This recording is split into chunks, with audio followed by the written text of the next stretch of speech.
आड़ी आसुची प्रलयंकरी बात्या सामुद्रिक झड़ सृष्टि नहीं सूचना रखिला विभाग 16 सृष्टि हो पारे सामुद्रिक झड़ उपकूल को मुहाइब उपकूल सह उत्तर को जारी होला हाई अलर्ट। आज राज्य में पड़ो बात्या प्रभाव में आसंता 21 तारिख जारी रहिबो लगाण वर्षा 13 और 14 तारिख में कालबैशाखी प्रभाव में राज्य में भारी वर्षा होबार संभावना करछि पाणीपाग विभाग विस्तृत स्थान में वर्षा नहीं सूचना रखा 24 घंटे कालबैशाखी प्रभाव में आज भी वर्षा जारी रहिबो बिजुली घड़घड़ी वर्षा वज्रपात नहीं 21 जिला को जारी होइछि येलो वार्निंग।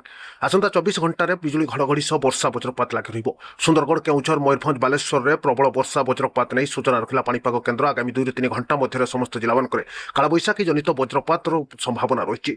मयूरभंज जिला को सतर्क रहा विभाग परामर्श जारी होइछि। तेज नजर पकांतु कौन रही आज पाणीपाग को नहीं बड़ अपडेट केउ सब जिला को केते प्रबल वर्षा केउ सब जिला मानक बिजुली घड़घड़ी सह वर्षा वज्रपात आसो आज राति केउ सब जिला मानक कालबैशाखी प्रभाव में वर्षा वज्रपात सांग घूर्णिझड़ देखा मिलिबो। ता पूर्व वीडियो को लाइक करनथले लाइक करंतु चैनल को सब्सक्राइब करनथले सब्सक्राइब कर रखितांतु पाणीपागर खबर सब समय पाइपर। यह वीडियो को शेयर सह कमेंट करने जमा भी भूलत नहीं। भारतीय पाणीपाग विभाग आसिला बड़ सूचना आसुची प्रलयंकरी बात्या उपकूल में लैंडफॉल करने नहीं पाणीपाग केन्द्र जारी होइछि बड़ सूचना। अंतर्जातीय पाणीपाग विज्ञानी एने जारी करछंती नुआ सूचना।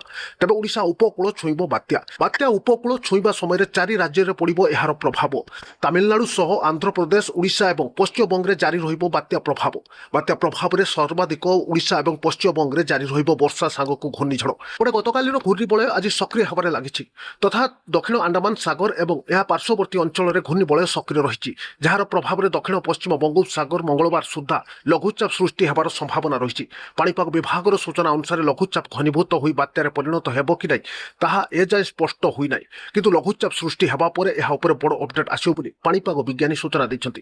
तेबे विंडीर जीएफएक्स मॉडल कहिछि या ओडिशा उपकूल को मुहाइबो आसंता 16 तारिख बेलकु अवपात भीषण रूप नहीं बात्यार परिणत हेबार संभावना रही एवं ओडिशा उपकूल को मुहाइबा नहीं संभावना यथेष्ट थिबा नहीं से सूचना दैछि। पक्षे दक्षिण अंडमान सागर और यार पार्श्ववर्ती अंचल में सृष्टि होइथिबा घूर्णिबलय 12 किंबा 13 तारिख बेलकु लघुचाप रे परिणत हेबार संभावना रही बोली भारतीय पाणीपाग विभाग सूचना दिया जायछि।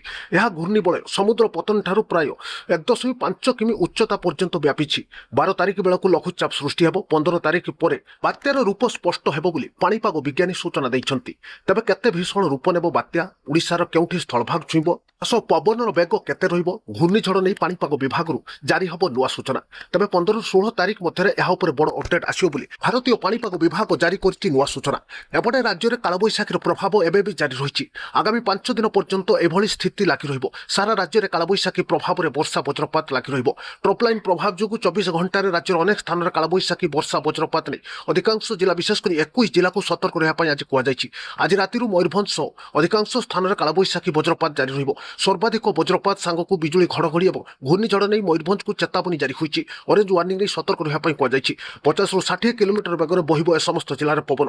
यासो येलो वार्निंग नहीं सुंदरगढ़ केउझर बालेश्वर भद्रक केन्द्रापड़ा जगतसिंहपुर जाजपुर ढेंकानाल कटक खोर्धा पुरी नयागढ़ बौद्ध कंधमाल गंजाम गजपति रायगड़ा कोरापुट और मालकानगिरी जिले कालबैशाखी जनित वर्षा वज्रपात संभावना रही। 24 घंटा पर सबू जिला को येलो वार्निंग जारी होइछि। आज राति समस्त जिला मानक कालबैशाखी वज्रपात सांग को बिजुली घड़घड़ी और केतेक स्थान में हालुकार मध्यम धरणर वर्षा लगी रहिबो। गोटे 2टी स्थान में प्रबल वर्षा हेबार संभावना करछि विभाग। 40 ରୁ 50 किलोमीटर बेगर सबू जिले में बहिबो पवन। तेणु वज्रपात और बिजुली घड़घड़ी समय सुरक्षित स्थान रहिबा पई विभाग परामर्श जारी होइछि।